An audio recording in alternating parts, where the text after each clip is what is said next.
नमस्कार दोस्तों, welcome to my channel मौसमी द गर्ल।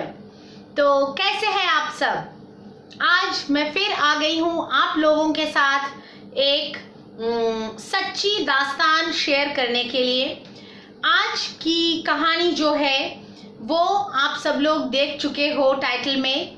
ये कोई हॉरर स्टोरी तो नहीं है, पर ये एस्ट्रोलॉजी से रिलेटेड स्टोरी है। एस्ट्रोलॉजी यानी कि जो कुंडली हम लोग देखते हैं ना, जो पंडित जी वगैरह हम लोगों की कुंडली देखते हैं, कुंडली देखकर बोलते हैं ये शनि राहु केतु ये वो मांगलिक सब कुछ बोलते रहते हैं ना, तो वही सब के रिलेटेड ये स्टोरी है।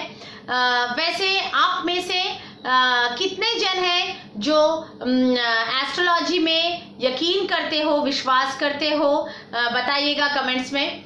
मैं करती हूँ, मैं 200% करती हूँ, ठीक है।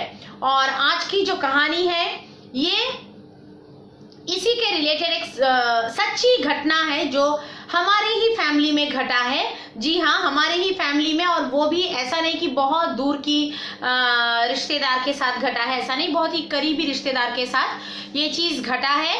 और जिनके साथ घटा है मैं उनका नाम इस कहानी में बदल के बोलूंगी, क्योंकि अगर मैंने उनका असली नाम जो है वो अगर मैंने आप लोगों को बोल दिया तो वो एक्चुअली बहुत ही बड़े एक एडमिनिस्ट्रेटिव पोजीशन में है, बहुत ही बड़े एडमिनिस्ट्रेटिव पोजीशन में है। और अगर मैंने उनका नाम बोल दिया तो आप लोग एक मिनट के अंदर मतलब गूगल में उनका नाम डालकर देख लोगे कि वो कौन है।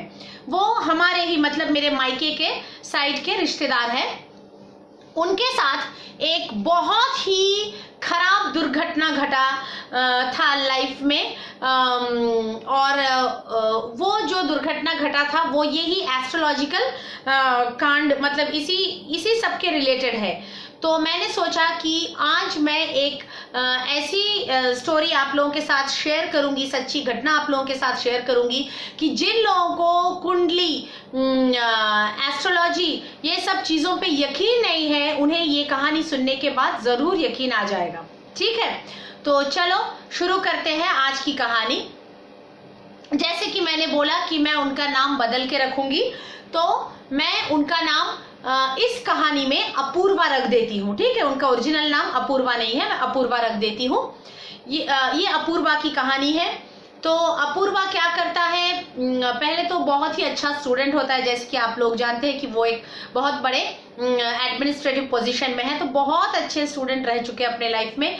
और अपने कॉलेज के दिनों में जब वो पढ़ाई लिखाई करते थे तब उनको एक लड़की से प्यार हो जाता है, और प्यार मतलब एकदम सच्चा प्यार हो जाता है। वो लड़की भी पढ़ाई लिखाई में बहुत ही ज़्यादा अच्छी लड़की है, मतलब वो भी यूपीएससी एग्जाम्स वगैरह देने के लिए अपने प्रिपरेशंस वगैरह कर रही थी। तो वो भी बहुत ही अच्छी लड़की है, पढ़ाई में भी अच्छी है, दोनों में सच्चा प्यार हो जाता है। और दोनों तय करते हैं कि भैया जब भी शादी करेंगे, मतलब जब भी अपने पैरों पे खड़े होकर शादी करेंगे तो एक दूसरे से ही करेंगे। तो क्योंकि सीरियस थे तो अपने घर वालों से भी बातचीत करते हैं, सब कुछ करते हैं। अब घर वाले क्या है, थोड़ा कुंडली मतलब माँ बाप वगैरह जो है कुंडली वगैरह बहुत ज्यादा मानते थे, तो वो लोग दोनों की कुंडली लेते हैं और मिलाते हैं। इसमें पाया जाता है मतलब जो पंडित जी होते हैं वो बोलते हैं कि लड़के का जो कुंडली है मतलब अपूर्वा का जो कुंडली है वो बहुत ही ज्यादा खराब तो नहीं बोलूंगी, पर उनका जो मैरिज जो शादी का जगह है वो बहुत ज्यादा खराब है, क्योंकि उनसे कोई भी लड़की शादी करेगी तो उस लड़की की मौत हो जाएगी, ठीक है। उस लड़की की मौत हो जाएगी क्योंकि उनको कुछ मंगल का दोष है, भारी दोष है मंगल का, कुछ ब्रह्म दोष बोल के होता है। और सिर्फ ब्रह्म दोष ही नहीं, उसके साथ और भी कुछ दोष लगे हुए थे उनको।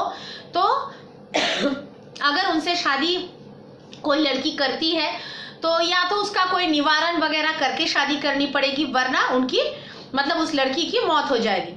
तो घर वाले बोलते हैं उसको कि या तो तू ये शादी मत कर, और अगर तू कर ही रहा है वैसे तो तू किसी भी लड़की से करेगा तो ये कांड होने वाला है, तो लड़की चेंज करने से कोई फर्क नहीं पड़ेगा, पर तू इसका कोई निवारण कर, मतलब तू कुछ जो पंडित जी बोल रहे हैं, कुछ पूजा पाठ निवारण कुछ रहता है, या जैसे रहते हैं कुछ केले के वृक्ष से शादी, ये वो मटके से शादी, कुछ रहते हैं उनके निवारण, वो सब कर, कुछ फिर शादी कर। तो वो लड़का क्योंकि बहुत ज्यादा पढ़ा लिखा है, वो नेचुरली ये सब चीजों पे बिल्कुल यकीन नहीं करता और वो अपने पढ़ाई लिखाई खत्म करता है, कोई निवारण नहीं करता, कुछ नहीं करता, उस लड़की से शादी कर लेता है। पूरा अरेंज मैरिज ही होता है, घर में बोलकर पूरा अच्छे से शादी कर लेता है बगैर कोई निवारण किए। अब पहला 1-1.5 साल अच्छा ही चलता रहता है उनका, वो लड़की इस बीच में प्रेग्नेंट भी हो जाती है, तो अच्छा ही उनका चलता रहता है। बीच बीच में कुछ छोटे ऐसे लड़ाई झगड़े होते रहते हैं जो पति पत्नी में अक्सर होते हैं, मन मुटाव झगड़े थोड़े बहुत। तो वो लोग सोचते हैं कि ये जो पंडित जी ने बोला था कि शादी में कुछ अड़चने आएगी या फिर लड़की को कोई जो दुल्हन होगा उसको कुछ प्रॉब्लम हो जाएगा, तो ऐसा शायद कुछ नहीं है, बस ये जो दोनों में झगड़े वगड़े हो रहे हैं इतना ही है, बस इतना ही होने वाला है। तो ये सोच के वो लोग चल रहे थे। अब क्या होता है, जब वो लड़की, मैंने जैसे बोला कि वो लड़की प्रेग्नेंट थी और वो लड़की का प्रेगनेंसी का मतलब एकदम एडवांस स्टेज चल रहा था, जैसे कि मानो 2-3 दिन में ही उसका डिलीवरी होने वाला है, ऐसा टाइम आ गया। तब उस लड़के को मतलब अपूर्वा को एक जरूरी हाई लेवल मीटिंग के लिए 1 दिन के लिए घर से बाहर जाना पड़ रहा है। ठीक है, वैसे तो उनके लेवल पे मीटिंग आते जाते ही रहते हैं, तो उस दिन भी एक मीटिंग आ गया। वो टाइम पे वो थोड़ा मीटिंग्स वगैरह थोड़ा देख के चल रहा था, क्योंकि उसके बीवी को कभी भी किसी भी टाइम डिलीवरी होने वाला था, पर उस दिन कोई ऐसा मीटिंग आ गया था कि 1 दिन के लिए उसको जाना ही पड़ेगा।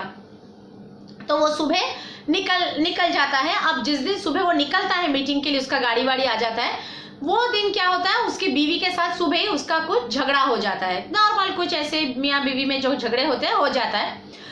और झगड़ा होने के बाद अपूर्वा को इतना गुस्सा आता है कि वो उसकी बीवी से और बात नहीं करता। मतलब झगड़ा होने के बाद भी एक होता है ना, पैचअप कर लेते हैं, बात करते, तो वो क्या है, वो इतना गुस्से में था कि वो सोचा नहीं अभी बात नहीं करेंगे, अभी मैं मीटिंग के लिए निकल रहा हूँ, निकल जाएंगे, बाद में मीटिंग से आकर बात करूंगा। तो वो और एक बात भी नहीं करता है। तो वो निकल रहा होता है, जब वो दरवाजे से निकल रहा होता है और सामने कार खड़ी थी, मतलब जो एम्बेसडर कार होते हैं जो गवर्नमेंट ऑफिसर्स को लेने के लिए आते हैं, तो खड़े थे और वो निकल रहा था।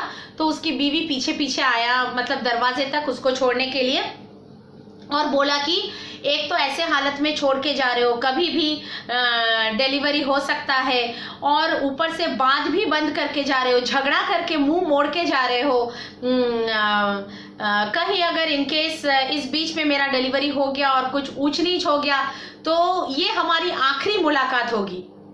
ठीक है, मतलब इतनी बड़ी बात उनकी बीवी ने बोल दी कि ये हमारी आखिरी मुलाकात होगी, इस तरह से मुंह मोड़ के बात बंद करके मत जाओ। पर उन्होंने सुना, उन्होंने इस बात को सुना, पर सुन के भी उन्होंने पीछे मुड़ के नहीं देखा, एक बार पीछे मुड़ के भी उन्होंने नहीं देखा। वो सामने मतलब इतना गुस्से में थे कि सामने ही देखते हुए वो चले गए और अपने गाड़ी में बैठ के निकल गए। अब क्या हुआ, अगले दिन उनका लौटने का था, तो वैसे ही उनका लौटने का था तो उनके घर से फोन आया कि तो अर्जेंट आ। तो उन्होंने पूछा क्यों क्या हुआ, तो घर वालों ने कुछ बोला नहीं, बोला कि ऐसे ही तेरे बीवी को, बच्चे को तेरी जरूरत है तो तू जल्दी आ जा। तो उनको लगा कि अच्छा शायद डिलीवरी हो गया है या होने वाला है, अस्पताल में भर्ती किया है। तो उन्होंने क्या किया, उन्होंने वैसे ही अगले दिन आने वाले थे, लेकिन उन्होंने और भी थोड़ा सा जल्दी अपना काम निपटा कर थोड़ा 2-4 घंटा पहले मतलब आ गए वो। अब वो जहाँ पे गए थे वो बाई रोड का था, मतलब बाई रोड 4-5 घंटे का जर्नी था, वो गए थे वहां से मीटिंग करके, वो बाई रोड ही आने वाले हैं। तो वो आ रहे थे अगले दिन, जब वो रिटर्न हो रहे हैं बाई रोड, तो गाड़ी ऑलमोस्ट जब उनकी लोकेलिटी में चली आई, उनके घर के तरफ चली आई, पर उनके घर में नहीं रुकी या फिर अस्पताल में नहीं रुकी। मतलब अगर बीवी घर में है तो घर तक आएगा, अगर अस्पताल में भर्ती हो गया है तो अस्पताल में जाएगा। गाड़ी कहीं भी नहीं रुकी, ना इधर ना उधर, कहीं नहीं गई गाड़ी, सीधा कहीं और ही कोई और दिशा में, मतलब उनका घर क्रॉस करते हुए निकल गया। तो उन्होंने गाड़ी में जो 2-3 लोग उनको लेने आए थे, बैठे थे, बोले कि क्या हुआ, आप लोग इधर किधर जा रहे हो, हॉस्पिटल तो इधर है। पर गाड़ी में बैठे हुए लोगों ने कोई उनको जवाब नहीं दिया, अपूर्वा को कोई भी जवाब नहीं दिया। अपूर्वा बार बार पूछता रहा कि हम लोग कहाँ जा रहे हैं, हॉस्पिटल तो पीछे छूट गया, लेकिन फिर भी गाड़ी में बैठे हुए लोगों ने उसका कोई बात का जवाब नहीं दिया। और गाड़ी सीधा जाकर रुकी शमशान में। जी हाँ, शमशान घाट पर जाकर गाड़ी रुकी। तो वो एकदम मतलब दहल गया उसका दिल कि क्या है ये, शमशान में आके रुका है। तो वो कुछ बोल नहीं पा रहा था, वो गाड़ी से उतरा, उसको लोग धीरे धीरे पकड़ के शमशान के अंदर लेकर के आए। वो कुछ भी बोल नहीं पा रहा था, वो साइलेंटली आया, घुसा अंदर आया। जब वो आया तो अंदर का दृश्य इतना भयंकर था कि उसने उसकी पूरी जिंदगी बदल दी। मतलब सामने उसका जो बीवी था वो लेटी हुई थी, मतलब वो जा चुकी थी, दुनिया से जा चुकी थी, और वो पूरा सुहागन के जोड़े में जैसे हिंदुओं को पूरा मतलब चले जाने के बाद जैसे लेटाया जाता है वैसे लेटा के रखा हुआ था। और उनकी बच्ची मतलब जो डिलीवरी होके निकलने वाली थी वो निकल चुकी थी, वो भी जा चुकी थी, ठीक है, वो भी जा चुकी थी। और उसको भी पूरा ऐसा फूलों से सजा धजा कर उसके माँ के सीने में, मतलब उसके बीवी का, अपूर्वा के बीवी के सीने के ऊपर बच्ची को रखा गया था। मतलब अपूर्वा की बीवी लेटी हुई है पूरा ऐसा दुल्हन जैसा सज धज के, और उसके बीवी के सीने के ऊपर उसकी बच्ची भी, छोटी सी बच्ची भी लेटी हुई है, पूरा सफेद कपड़े में लपेट के फूल वूल डाल के लेटी हुई है। ऐसा दृश्य उनके आंखों के सामने था। वो पूरा दहल गया, मतलब वो कुछ बोलने लायक नहीं था, वो कुछ रिएक्ट करने लायक नहीं था, कोई इंसान नहीं हो सकता। मतलब पिछले ही दिन वो एक जीता जागता इंसान को देखकर उसके साथ लिटरली लड़ झगड़ के निकला था सुबह, और अगले दिन दोपहर को जब वो रिटर्न होता है तब वही इंसान मतलब खत्म पड़ा हुआ है उसके आंखों के सामने। उसकी बीवी, उसकी बच्ची सब खत्म पड़े हुए हैं, उसकी पूरी जिंदगी उसके आंखों के सामने खत्म पड़ा हुआ है। एक्चुअली क्या हुआ था कि जब वो निकल गया था पिछले दिन, तो उसकी बीवी वैसे ही बहुत स्ट्रेस में आ गई थी। वैसे हालत में तो स्ट्रेस लेना अच्छी बात नहीं है, उसको वैसे भी किसी भी टाइम डिलीवरी होने ही वाला था। और ये लड़ाई झगड़े के बाद क्या है, लड़ाई मतलब नॉर्मल, मतलब वर्बल जुबानी झगड़े की बात बोल रही हूँ मैं, हाथ पैर वाला लड़ाई नहीं। तो झगड़े वगड़े के बाद क्या है, उसका बीपी हाई हो चुका था, वो बहुत ज्यादा स्ट्रेस में जा चुकी थी, और शाम या रात होते होते उसको पेन चालू हो गया था बहुत ज्यादा। तो उसके घर वालों ने उसको जल्दी से हॉस्पिटल में एडमिट करवा दिया था। उसके घर वाले इन द सेंस अपूर्वा के ही घर वाले, मतलब वो लड़की लास्ट तक ससुराल में ही थी डिलीवरी के लिए, वो मायके नहीं गई थी। तो अपूर्वा के घर वालों ने उसको एडमिट करा दिया था हॉस्पिटल में। अब जहां एडमिट कराया वहां पर बोले कि बच्चे का कंडीशन ऐसा है कि नॉर्मल डिलीवरी नहीं हो सकते, बच्चे का पोजीशन ऐसा है, तो सीजर डिलीवरी ही करना पड़ेगा। अब सीजर डिलीवरी के लिए जब कोई सर्जरी होने जाता है तो एक पेशेंट के कुछ पैरामीटर्स को चेक किया जाता है, जैसे कि उसका हेमोग्लोबिन लेवल कैसा है, उसका ऑक्सीजन लेवल कैसा है, वगैरह वगैरह, और भी डॉक्टर्स लोग बहुत कुछ चेक करते हैं। उसके बाद सर्जरी शुरू किया जाता है, ऐसा नहीं घप से घुसा दिया और शुरू कर दिया। पर उसके केस में कुछ भी चेक किया नहीं गया था और उसको मतलब ओटी में घुसा दिया गया था, मतलब और उसका सर्जरी शुरू हो गया था। और जब सर्जरी शुरू हो गया, मतलब डिलीवरी वाला सी सेक्शन वाला सर्जरी जब शुरू हो गया, तो उसकी ऑक्सीजन की कमी पड़ गई, ठीक है, वो लिटरली सांस नहीं ले पा रही थी, उसकी ऑक्सीजन की कमी पड़ गई। और आजकल के जमाने में क्या होता है, डिलीवरी के टाइम पे लोकल एनेस्थेसिया दिया जाता है, मतलब सिर्फ पेट या पेट के नीचे का अंश या जो लोअर बॉडी होता है उसको सुन किया जाता है, करके डिलीवरी कराया जाता है। सी सेक्शन में भी पूरे इंसान को बेहोश नहीं किया जाता, लेकिन तब, ये काफी साल पहले की बात बोल रही हूं मैं, तब इंसान को पूरा का पूरा एनेस्थेसिया दिया जाता था, पूरा बेहोशी में ले लिया जाता था। तो उसका बीवी पूरा बेहोशी के कंडीशन में था। ऐसे कंडीशन में उसके ऑक्सीजन लेवल्स चेक नहीं हुए थे और उसकी ऑक्सीजन की कमी पड़ गई थी, वो लिटरली सांस नहीं ले पा रही थी, और उधर उसका सर्जरी चल रहा था, पेट वेट काट लिया गया था, चल रहा था सर्जरी। तो उसने बीच में ही दम तोड़ दिया क्योंकि ऑक्सीजन की कमी पड़ गई। ऑफ कोर्स ये पूरी मेडिकल नेग्लिजेंस के लिए हुआ, हॉस्पिटल के नेग्लिजेंस के लिए हुआ, डॉक्टर्स के नेग्लिजेंस के लिए हुआ, लेकिन उसकी सांस की कमी पड़ गई और उसने दम तोड़ दिया। और क्योंकि माँ ने दम तोड़ दिया था, तो जो पेट के अंदर जो बच्चा था, बच्चा मतलब बच्ची, उनको बेटी हुआ था, तो वो बच्ची का भी क्या हुआ, पहले तो जो माँ का जो वाटर बैग था, जो पानी का थैला होता है पेट में, वो टूट चुका था, जिसमें से कि बच्चे को ऑक्सीजन मिले, वो पहले ही टूट चुका था। ऊपर से माँ का भी ऑक्सीजन लेवल चला गया था और माँ भी खत्म हो गई थी, तो माँ भी सांस नहीं ले पा रही थी, माँ खत्म, पेट का वाटर बैग फट चुका था। ऐसे हालत में डॉक्टर्स का काम बनता है कि फटाफट से, जब माँ को नहीं बचा सके, कम से कम जल्द से जल्द बच्चे को निकाले पेट से। लेकिन ओटी में होते हुए भी पता नहीं कैसे, जब सर्जरी ऑलरेडी शुरू भी हो गया था, तो वो लोग बच्चे को भी फटाफट से नहीं निकाल पाए, और जब तक बच्चे को निकाले तो बच्चे का भी सांस रुक चुका था, सेम ऑक्सीजन की कमी के वजह से, और दोनों के दोनों जा चुके थे।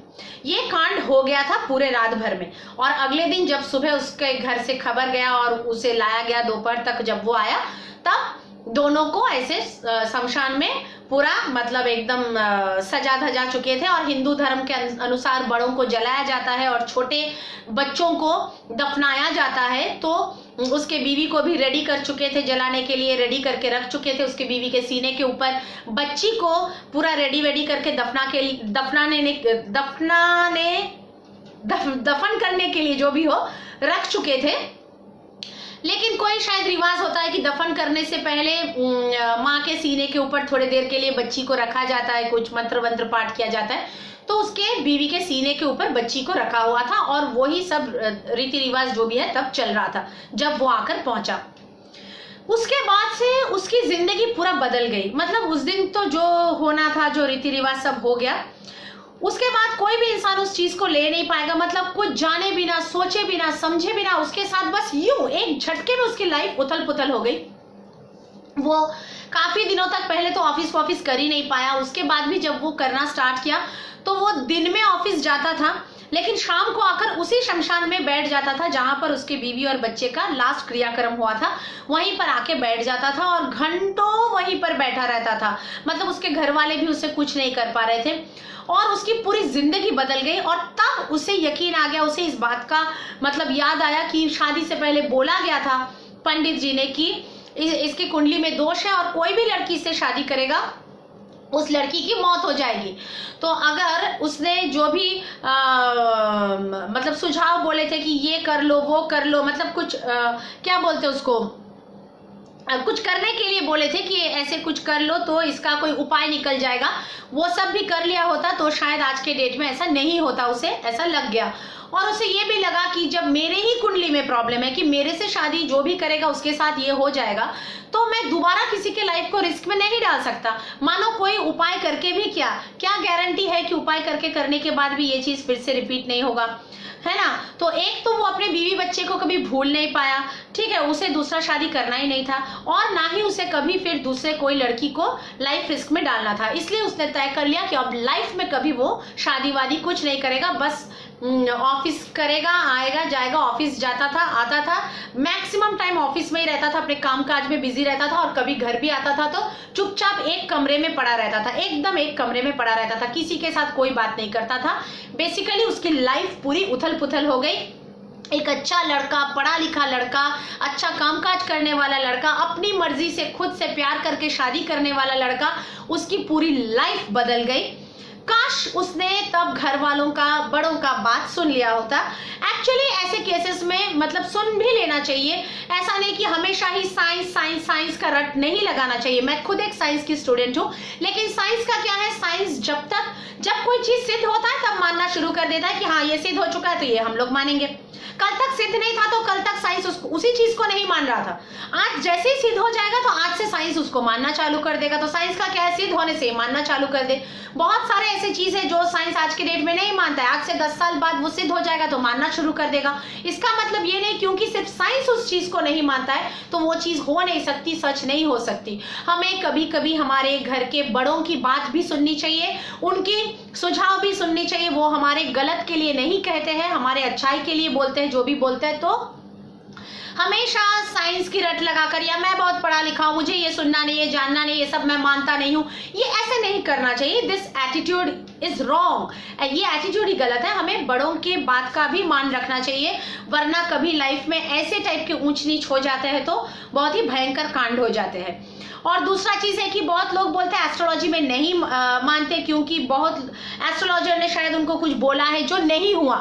तो इसका दो कारण होता है। एक या तो जो टाइमिंग्स वो लोग देते हैं, बर्थ का, जन्म का तारीख, टाइमिंग, वही गलत होता है, उसमें कुछ झोल होता है, या फिर जिस पंडित जी को दिखा रहा है वो पंडित जी को पूरा ज्ञान नहीं है। पहले के जमाने में पंडितों को बहुत ज्ञान होता था, आज के जमाने में 20-30% ज्ञान अर्जन, मतलब ज्ञान प्राप्त करके ही लोग अपना अपना दुकान खोल के बिजनेस करने बैठ जाते हैं और पैसा लूटने बैठ जाते हैं। तो वैसे पंडितों का तो बोलना सच मतलब सही नहीं होगा, उनका बोलना तो फलेगा नहीं। इसका मतलब ये नहीं कि एस्ट्रोलॉजी विद्या ही गलत है, ये नहीं होता, ये 100% होता है, ठीक है। तो बस इतना था आज के वीडियो में। आप लोग देखिए, आप लोगों को कैसा लगा, कमेंट्स कीजिए, मेरे वीडियोस को लाइक कीजिए, शेयर कीजिए और मेरे चैनल को जरूर सब्सक्राइब कीजिए। आज के लिए इतना ही, मिलते हैं अगले किसी वीडियो में, तब तक के लिए चलती हूँ। Love you guys, bye.